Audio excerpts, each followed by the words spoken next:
అవకాశాన్ని ఇచ్చినందుకు దేవునికి, ఇంకా ఆంటీ, అంకల్, ఇంకా అన్నయ్య అందరికీ చాలా థ్యాంక్ యూ.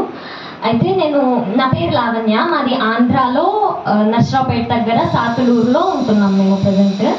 అయితే నేను 2022లో హైదరాబాద్ వచ్చాను యూపీఎస్సీ కోచింగ్ కోసము. అప్పుడు నేను వచ్చేసరికి నాకు ఒక 2 months అయినట్లుంది మైగ్రేన్ స్టార్ట్ అయ్యి.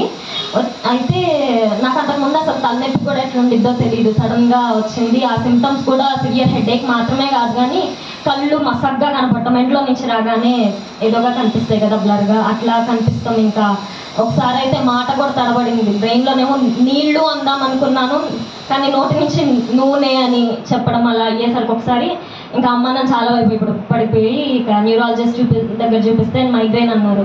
మాకేం మైగ్రేన్ అంటే హెడేక్ మాత్రమే కదా, మాట ఎందుకు తడబడుతుంది, కళ్ళు ఎందుకు మసగ్గు వస్తున్నాయి అనుకున్నాం మాకు తెలియక.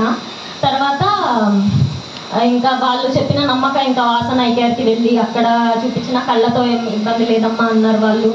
సరేనని ఇక మైగ్రేన్ మెడిసిన్సే తీసుకుని హైదరాబాద్ వచ్చాము కోచింగ్కి.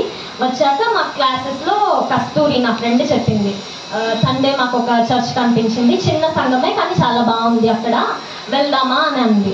నేను అప్పటికీ వెతుకుతూ ఉన్నా ఏ చర్చ్కి వెళ్ళాలి, ఇక్కడ మనకి ఎవరు తెలీదు, కొత్త ప్లేస్ అని చెప్పి అనుకుంటా ఉండేసరికి ఆమె ద్వారా దేవుడు నాతో మాట్లాడేదేమో అని చెప్పి ఇక సరే వస్తానని వచ్చే ఆ రోజు కూడా మేము ఒక స్పాట్లో కలిసి ఇక్కడికి వద్దాం అనుకున్నాము. ఫస్ట్ డే ఇక్కడికి వచ్చేటప్పుడు వచ్చే ముందు కరెక్ట్గా రెడీ అయ్యే టైంకి మళ్ళీ మైగ్రేన్ వచ్చింది, కళ్ళు మసగ్గు వస్తున్నాయి, తలనొప్పి బాగా ఉంది అనుకున్నా. ఇది అపవాది శోధనే, చర్చికి వెళ్ళేటప్పుడు ఇప్పటిదాకా లేదు ఎందుకు వచ్చింది అనుకుని మళ్ళీ ఇంకో ఆలోచన, కొత్త ప్లేస్ మనకి ఎవరు తెలియదు, మధ్యలో సివియర్ అయితే మళ్ళీ దారిలో తను కలవక ముందే నాకు దారి పట్టుకుని చూసుకునే ముందుకు కూడా ఎవరు లేరు కదా, మధ్యలో ఏదైనా పడిపోతే అన్న ఆలోచనలు వస్తున్నాయి. అయినా కూడా ఇక చివరికి కాసేపు పడుకుని విశ్వాసం దేవుని మీద, ఏదైతే దేవుడి చర్చికి ఆయనే చూసుకుంటాడు ఏదైనా అని చెప్పి లేచి వచ్చా. లైట్గా హెడేక్తో ఇంకా కళ్ళు మసగ్గానే ఉన్నాయి, అయినా కూడా వచ్చి అంతకుముందు పాస్టర్ అంకల్ అను ఆంటీ ఉండేవాళ్ళు, అందరూ చదువు కోసం ప్రార్థన చేసుకుంటే నేను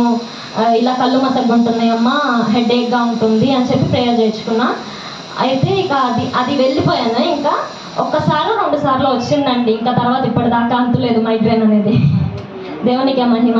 అయితే ఈ సాక్ష్యం కేవలం మైగ్రేన్ గురించి మాత్రమే కాదు, ముందుకు వచ్చి చెప్తుంది నేను, మనకి ఎన్ని ఇబ్బందులైనా, కుటుంబంలో గొడవలు లేదు, జాబ్ పర్పస్లో మనకి ఇబ్బందులు వస్తున్నాయి, లేదు అసలు జాబ్ ట్రయల్ వేస్తున్నా అసలు ఏది మనకి రావట్లేదు, ఇక్కడ వచ్చే వాళ్ళు యవనస్తులు కాబట్టి అందరు చాలా మంది ఆ ఇబ్బంది అయినా, ఎన్ని అప్పులు ఎన్ని తిప్పలున్నా కూడా మనం ఒక్కటే, దేవుడు మనల్ని పిలిచింది ఎందుకు, ఆశీర్వదించడానికి కదా, మనల్ని నిన్ను శోధిస్తాను నిన్ను బాధపడతానని కాదు మనల్ని పిలిచింది, మీరు ఫలించి అభివృద్ధి పొందండి అన్నాడు. ఆ సింహాసనాన్ని మనము దేవునితో పాటు పంచుకోవాలి, ఆయన పక్కన కూర్చోవాలంటే అందుకు పాత్రలుగా మనం అవ్వాలని, ఈ మనలో ఉన్న మట్టి ఇదంతా పోవాలి, మనకి ఉన్న గర్వము, ఇంకా ఇతరులను చూసినప్పుడు అసూయ, తెలియకుండానే కొన్ని వ్యసనాలు, ఇంకా అనేకమైన చెడువి పోవటానికి కొంతకాలము, యోసేపుకు 30 సంవత్సరాల మనల్ని పరీక్షలు, మనల్ని ఎన్నో ఈ కాల్చడము, గోల్డ్ని కాల్చితే కదా దానికి వాల్యూ వచ్చేది, అట్లా ఈ కొంతకాలము ఇంకా దేవుడి మీద విశ్వాసం ఒకటి. పోయిన వారంలో చెప్పినట్లు ఎదురుగానేమో